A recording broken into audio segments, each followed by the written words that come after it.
In today's episode, I'm going to be talking to all the people that is thinking about moving to Florida.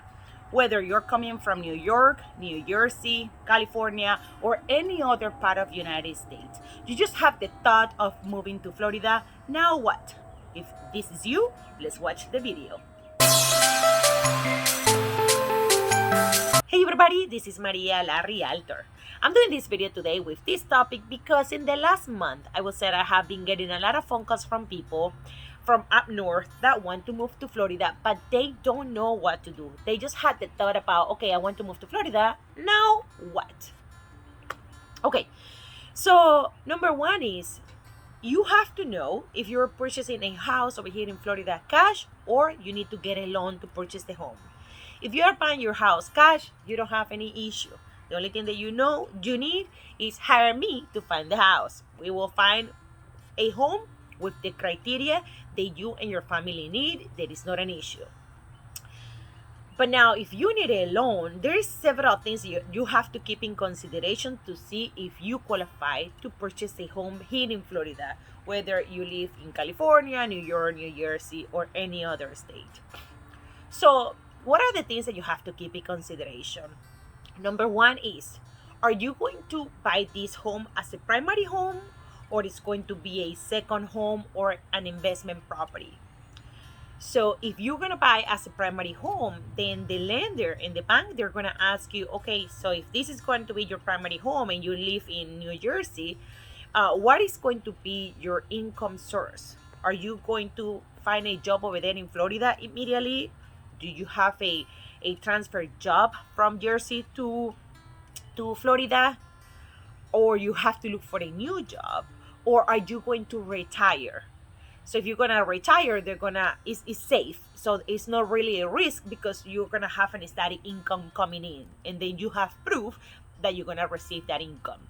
Now, when you are going to keep working over here, if you are getting a transfer from a company, they're gonna request a letter from the from the employer that you're gonna have a transfer over here that shows how many hours you're gonna work, when are you gonna start, and what your income is going to be.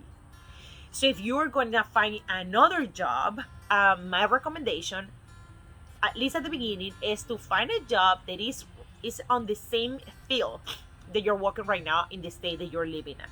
So if you're, nurse, keep working as a nurse. If you are a teacher, keep working as a teacher over here. If it's on the same field, it's going to be easier for you. And the bank normally requests 30 days of pay stuff after you move over here in order for you to qualify to buy the home.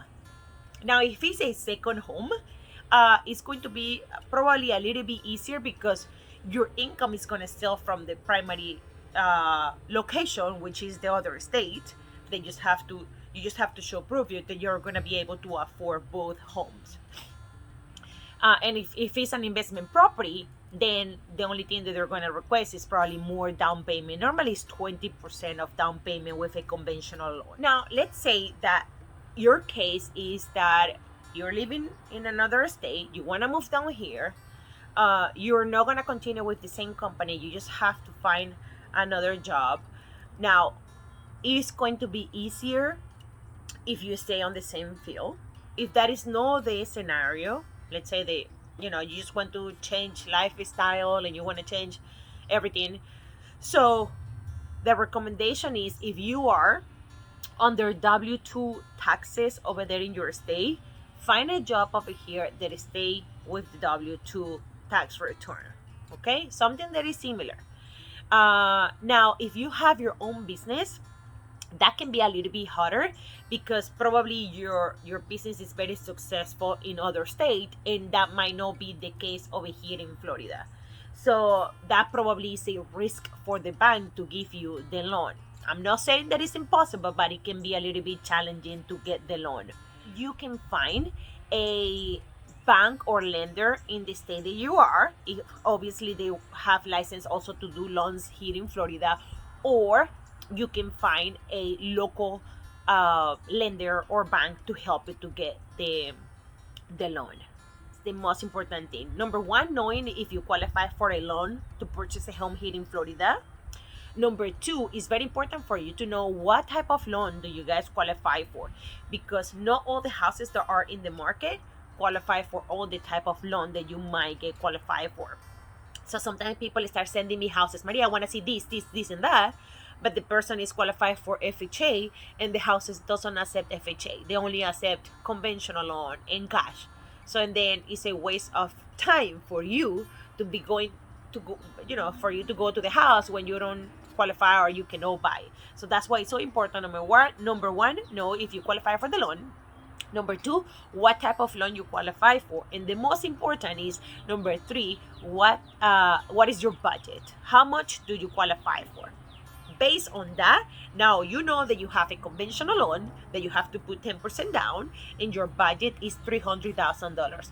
Now we're ready to go. I can go to the field, look for houses with the criteria that you guys want. Let's say that you want 4 bedrooms, 2 bathrooms, 2-car garage in Davenport. Then now we have a budget. Now, keep in mind that not all the houses that are at $300,000 or whatever your budget is, you're going to qualify for. Why? Because you need to take in consideration 3 things when you're looking for a home, which will be the price, how much are the taxes, and if there is HOA or CDD on the home. Okay, because sometimes you qualify for $300,000, but the lender is taking in consideration only $2,000 taxes and $600 per year on HOA. But you might find a house that the taxes are $5,000 and the HOA is $300 per month. So that put you way above your budget. So you don't qualify. Even though the house is $290, you don't qualify for, because taxes and HOA are way high. So those are the things that you have to keep in consideration when you're looking at the homes: prices, taxes, HOA or CDD. After we find the house, this is what you can do. We can plan out when you come down here. You can come for the weekend, and we schedule Saturday and Sunday. We can go to the field and see houses. It's happening right now a lot with the COVID that people don't want to come. So I go to the houses and I do videos. I walk through the houses inside and out, and I go with all the details. I go with the seller's property disclosure, and share that with the people that is, the future buyer. And then I have had a lot of closing this year that the people don't know the house until they move down here to Florida. Something else that you have to keep in mind is that for closing, you don't have to be here in Florida. You can close from wherever you are located at any part of United States. Now, if it's outside of United States, it can be a little bit challenge, but it's not impossible, okay? Because you just have to make sure that you sign the papers in front of a notary assigned normally by the title company. Another thing that you have to know is here in Florida, normally we don't use lawyers to do the real estate transactions. We use the realtors and title companies to handle the transaction. If you have any questions that I didn't go through, just let me know. I'm gonna write down here. I'm gonna put my information. You can text me, call me, email me if you have more questions. But this is the most common questions that I get when people is calling me. Okay, now what is next? So this is what normally I said, because it's very important for you to keep in mind that the first step is not to go and look for the home. No, it's to see if you qualify or no to purchase the house. That's all what I have for you today. If you like the video, don't forget to like it and subscribe to my channel. And I'll see you all next week in another episode of Kissimmee, Florida Real Estate.